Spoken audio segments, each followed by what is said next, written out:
எனக்கு என்ன வருத்தம்னா, இவரை நம்ம எல்லாரும் பெருமையா ஒரு இதா பார்க்குறோம். சரி இவரு என்ன திமுக ஆதரவாளர் மாரி போயிட்டாரே, அந்த வருத்தம் இருந்தது. ஆனா மரியாதை குறைவு நமக்கு இல்ல. இப்படி இருக்காரே அப்படின்னு.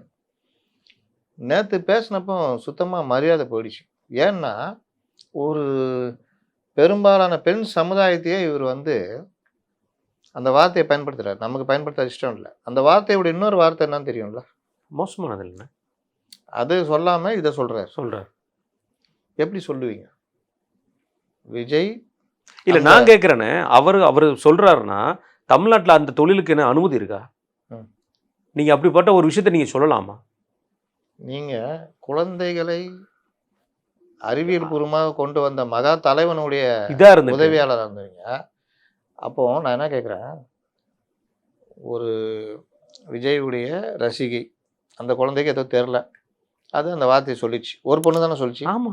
நீங்க எப்படி பொதுமைப்படுத்துவீங்க? கேட்டா அப்படிதான் சொல்லுவேன். நல்ல குடும்பத்தில் பிறந்தன்றாரு. அது என்ன நல்ல குடும்பம்? எந்த 2வது பேசுறாருங்க. ஆமா. மொத தடவ கூட வாய் தவறி வந்துச்சுன்னா, வாய் தவறி வரல. 4, 5 இடத்துல சொல்றாரு. அத அழுத்தி சொல்றாரு. இன்னொன்னு இவங்களுக்கெல்லாம் ஒண்ணு சொல்லிக்கிறேன். இந்த சமூக ஊடகங்கள், YouTubeகளுடைய ஆங்கர்கள் தங்களுடைய பேஜ் வியூக்காக, பரபரப்புக்காக உங்களை பயன்படுத்த பார்ப்பார்கள். ம். நீங்க எடுத்த உடனே ஒரு அடி அடிச்சீங்கன்னா, ஓ! இவர்ட்ட அது நடக்காதுன்ட்டு வால சுருட்டிக்கிட்டு ஒழுங்கா கேள்வி கேட்பாங்க. நீங்க விட்டீங்கன்னா, எனக்கு என்னன்னு பண்ணுவாங்க. உங்கள கொண்டு போய் முட்டு சந்துல நிறுத்துவாங்க. அப்படி நிறுத்தப்பட்டதுடைய இதுதான் இது. விளைவு இது. உணர்ச்சி வசப்பட்டு ஒருக்கு 5 தடவ நீங்க சொல்றீங்க. அதற்கு பிறகு ஏபிபி நாடுலேருந்து ஒரு செய்தியாளர் அவர்ட்ட கேட்குறாரு. கேட்க இவரு ஆணவமாவே பதில் சொல்றாரு. நல்ல குடும்பத்துல பொறந்தவங்க இப்படி இருக்க மாட்டாங்க அப்படின்றாரு. அது என்ன நல்ல குடும்பம்? நான் கேட்குறேன், ஏதாவது வரைமுறை வச்சிருக்கீங்களா? வசதி வச்சு சொல்றீங்களா? எத வச்சு சொல்லுவீங்க? சமூகத்த வச்சு சொல்றீங்களா? மதத்த வச்சு சொல்றீங்களா?